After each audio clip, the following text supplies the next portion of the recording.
Hey everyone, welcome to Psychonaut Sessions, your home for all things psycho. Gonna do a little bit of something different today. I'm gonna walk through my top 5 favorite books about consciousness expansion.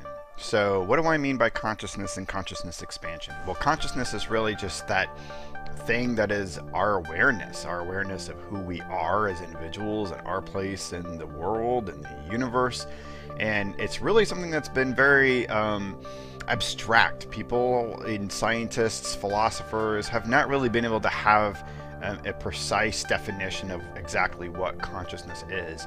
And it's really because of that consciousness is something that I find very esoteric and mysterious, and I love it. I love talking about it. I love exploring it. I like doing things to push myself beyond the normal mundane realms of consciousness. So this list comes from a course that I was actually going to teach back when I taught graduate school called The Ethics of Consciousness, which I listed a series of a few books, about 5 books, that really just kind of walked people through not really the science behind consciousness, but just really helping them understand their place in the universe, understand what their awareness is, and pushing the boundaries of that awareness, and trying to look at yourself as a being that exists among multiple people that have both their individual consciousness and a collective consciousness. It was going to be a really deep class, and it actually got turned down by the university, but I've always kept that syllabus around, and I actually switched some of the books up a little bit for this particular list to show how I would actually teach it today. So I'm going to go through this list not in any kind of particular hierarchical order. It's really going to be in the order of books that I would assign to the class. So book 1 is the first assignment, book 2 the second, so on and so forth. So for me, really, this is the top 5 books that I would introduce to a class about consciousness expansion. Real quick before we get started, though, I do want to point out that there are a few other books that I kind of have kept around as sort of honorable mentions, as it were. And one of them is, of course, Descartes. So Descartes is most definitely, Rene Descartes was a philosopher that is considered one of those fathers of modern philosophy, and was all about kind of understanding the way that our perceptions are individual and how they define ourselves. Really trying to explore the difference between an actual reality, an objective reality, versus a subjective reality. Really interesting stuff. Another book that I've always kind of kept around is Consciousness in the Brain, and this is by Stanislas Dehaene. You know, I'm horrible on pronunciations for those that know me. This is a really good book in terms of understanding the science behind consciousness. In terms of, we don't know a ton, but there have been a lot of very interesting studies that in some ways provides answers, but in other ways just begs more and more questions. Really well written for the average reader, I believe. So really good book, Consciousness in the Brain. And then, of course, I cannot go into this without bringing in a little Terence Mckenna. This is actually a conversation that happened between Rupert Sheldrake, Ralph Abram, both mathematicians, and Terence Mckenna, just about the nature of consciousness and a bunch of other stuff. A fun little segment to kind of have. Good convo, and they kind of go way out there. So another fun piece that you could add to this list.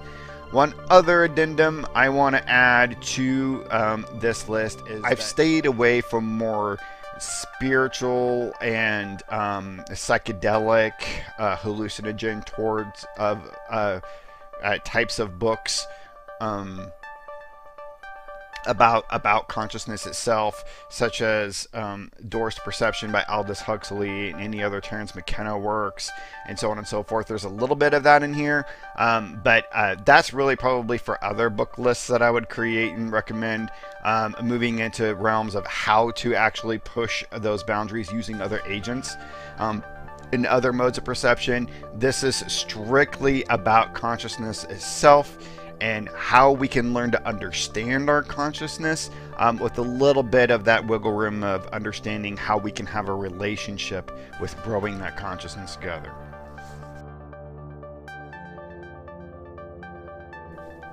The first book I want to present in my list that I would have my class read is, and I would recommend for you to read, is The Universe Story, from the primordial flaring forth to the Echozoic era. It's a celebration of the unfolding of the cosmos, written by Brian Swimme and Thomas Berry. So Brian Swimme is a professor at the California Institute of Integral Studies. He has his PhD in singularity theory, and he teaches mostly evolutionary cosmology. And I actually ran across Brian Swimme when I was in graduate school, and I took a course on cosmology. So what is cosmology? Cosmology is actually a branch of astrology that's very much focused on the origins of the universe itself, and what that means for us in studying the origins of the universe. So you can have cosmologies in various myths and in various religions, but you can also have mathematical cosmology, which is a viable branch within the sciences. So Brian Swimme was introduced in this class to me through a series of videos he made called Canticle of the Cosmos. Very much in that same kind of vein as Carl Sagan sort of stuff, but much more practical and like mathematically based, and very interesting. He's a very engaging reader, and he sucked me in right away. So he co-wrote this with Thomas Berry, who's a cultural historian, and he's a scholar on world religions, to kind of give it a story flair. And basically what they do in this book is they walk through the entire history of the universe, starting from that Big Bang. And they tell it in a story format. They walk you through what it means in that aspect of the universe that was a cosmic egg, and then from that initial flaring forth and what's happening there, from not just like a scientific level, but above and beyond what it means in terms of our entire place. Really, you walk away from this understanding that that event of the Big Bang is not a separate event. Like, we are a part of that. We are a result of all of this stuff that used to be just this one cosmic center that is now pushing outward into the universe. So we're all riding this tidal wave together. It's an incredible book. I cannot recommend it highly enough. An excerpt that I would like to read from this book to help give you an understanding about where Brian Swimme and Thomas Berry are coming from. At the base of the serene tropical rainforest sits this cosmic hurricane. So this hurricane, this tidal wave that we're a part of from the Big Bang. At the base of the seaweed's column of time is the trillion-degree blast that begins everything. All that exists in the universe traces back to this exotic, ungraspable seed event, a microcosmic grain, a reality layered with the power to fling 100 billion galaxies through vast chasms in a flight that has lasted 15 billion years. The nature of the universe today and of every being in existence is integrally related to the nature of this primordial flaring forth. The universe is a single multiform development in which each event is woven together with all others in the fabric of the space-time continuum. So, really excellent work. By the very end, it kind of goes into what we can do now as humans to understand our place, to act in accordance with that understanding, which of course it's about having a kind of a sacred ecology to take care of the planet and take care of ourselves, so we can continue exploring, so we can continue uncovering this like great mystery of us being beings that are here, that have manifested. It's not really coming at it from any kind of like creator angle. The language is very interesting and very engaging, but it's not spiritual woo-woo fluff. Just all around awesome work. Can't recommend it highly enough.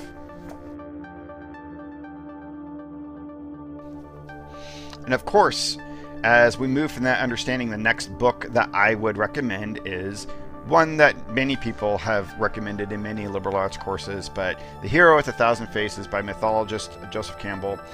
So Joseph Campbell was a professor of comparative mythology and comparative religion, and wrote quite a few works, and he wasn't certainly the first person to do this.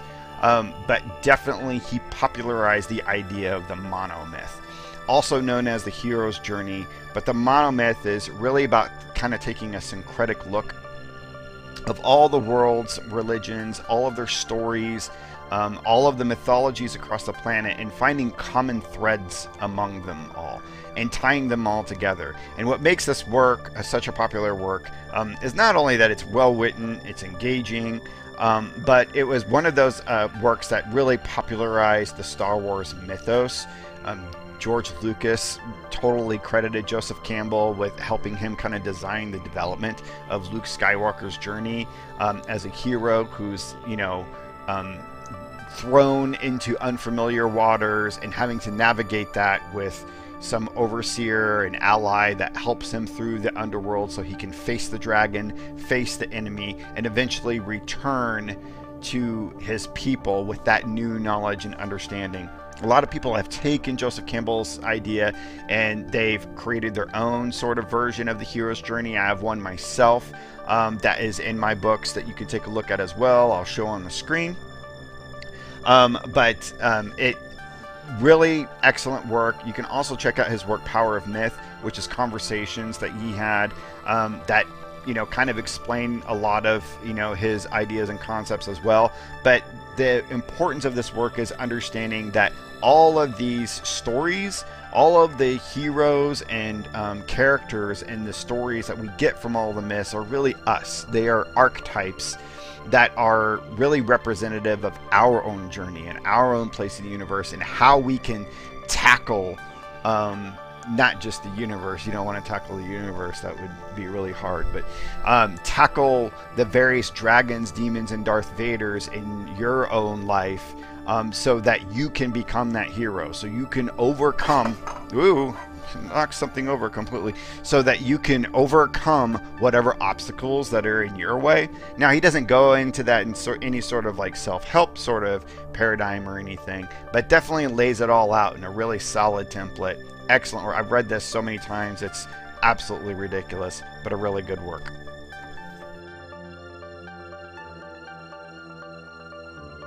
Next book I want to recommend. So I would probably have liked to have recommended Jung at this point, to kind of go from the Joseph Campbell angle and take all that mythology and that comparative mythology angle and link it to psychology, so we can really truly understand how this stuff relates to us. And Carl Jung, psychoanalyst Carl Jung, was one of the early psychoanalysts that spearheaded the idea of the universe manifesting itself through these ideas, through these mythologies and archetypes, and applying that into our own lives, into our own psyche. And Carl Jung did that a lot through the auspices of dreams as well. But really, Eric Newman, who was a student of Carl Jung, wrote one of the best books that I think takes Carl Jung's ideas and rolls it up in a nice package. Carl Jung can be really hard to tackle because he can get really out there and esoteric in some ways, and also just get so bogged down in some minutia. But Eric Newman, I think, wrote one of the most concise books on that ideology of understanding these archetypes in the universe and how they relate to our own psyche, and how they manifest through our actions as individuals, called The Origins and History of Consciousness. Excellent book. Love this completely.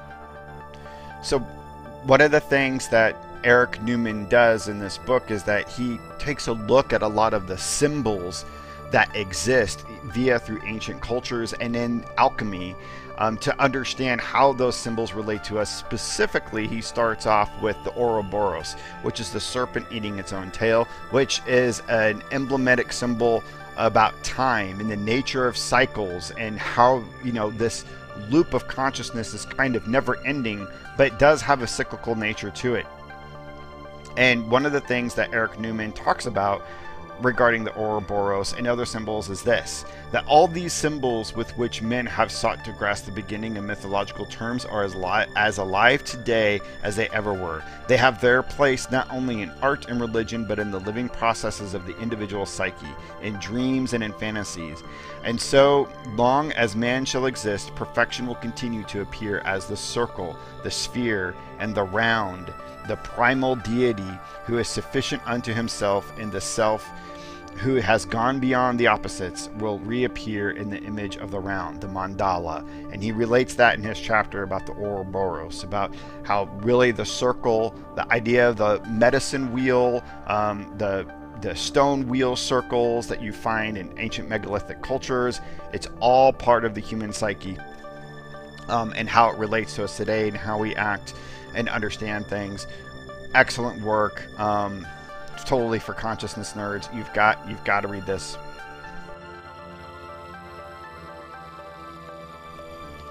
Next book that I would recommend on the class list is Prometheus Rising by Robert Anton Wilson. So Robert Anton Wilson, we've moved from like some of these like older concepts to the 60s hippie era, and that's where Robert Anton Wilson kind of comes from. He was friends with Timothy Leary, as well as many different rock stars and stuff. He was really into kind of the popular hippie movement, the rock and roll era.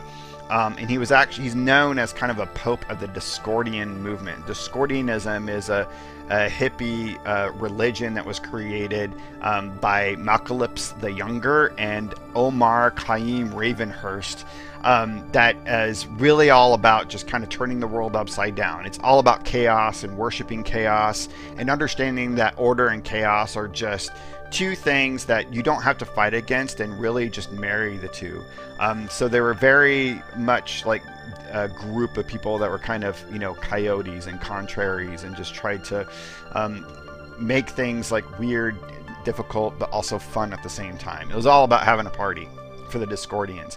Robert Anton Wilson had probably his longest writing tenure at Playboy magazine, but also wrote many novels, incredible novels like the Illuminatus trilogy, Schrodinger's Cat, and then quite a few nonfiction works. And this is one of my favorites, Prometheus Rising, where he takes Tim Leary's eight-circuit model of consciousness,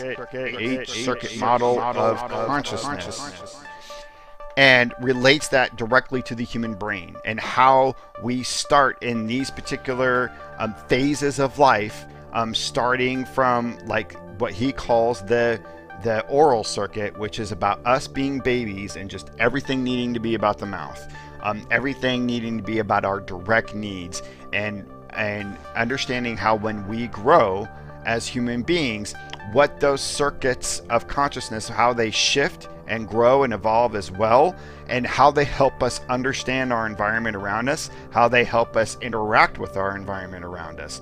What's great about this book is that Robert Anton Wilson develops a concept that he calls reality tunnels. It's all based upon the fact that every single human being, this doesn't mean that reality is subjective, but every human being has their own reality tunnel. They live in their own subjective reality with their own peripheral vision based upon their own understandings, their own definitions of things, and their conditions of their life, and what they've been taught, all within this like perimeter that you can't see around.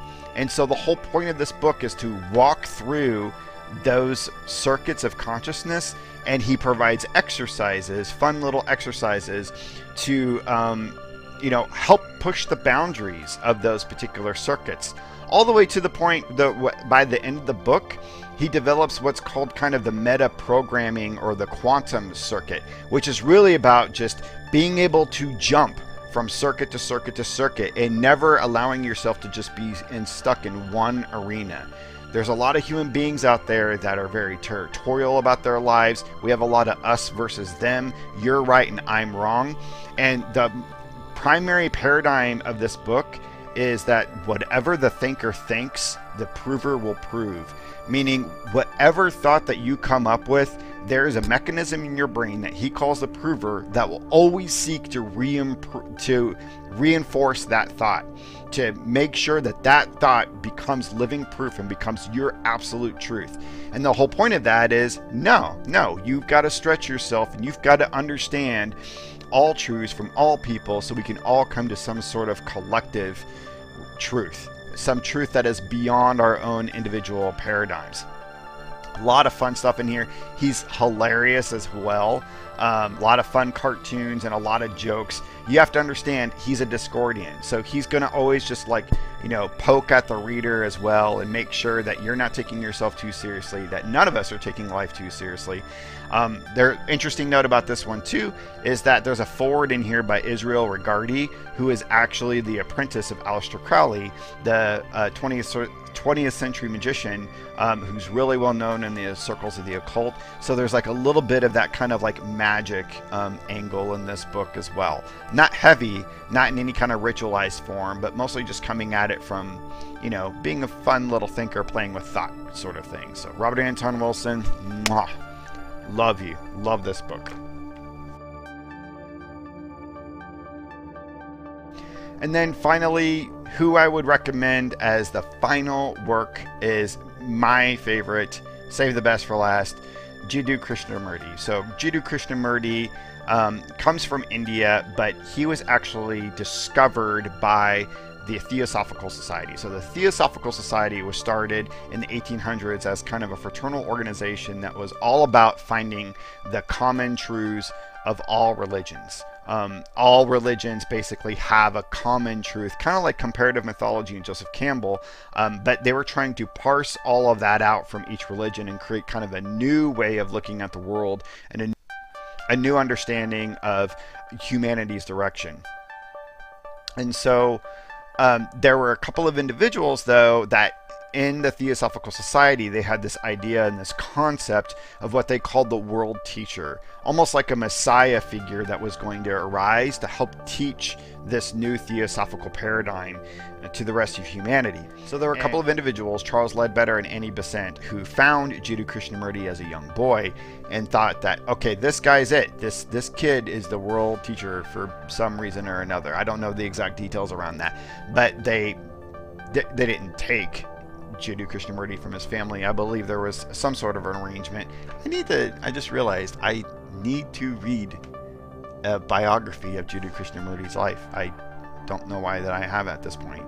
Anyway, so they helped raise Judo Krishnamurti to be this world teacher, and they groomed him throughout his entire childhood and adolescence to be this world teacher, to preach the theosophical society doctrine to the world and unite the world and blah, blah, blah, blah, under the auspices of a new age and the Aquarian age and da da da da.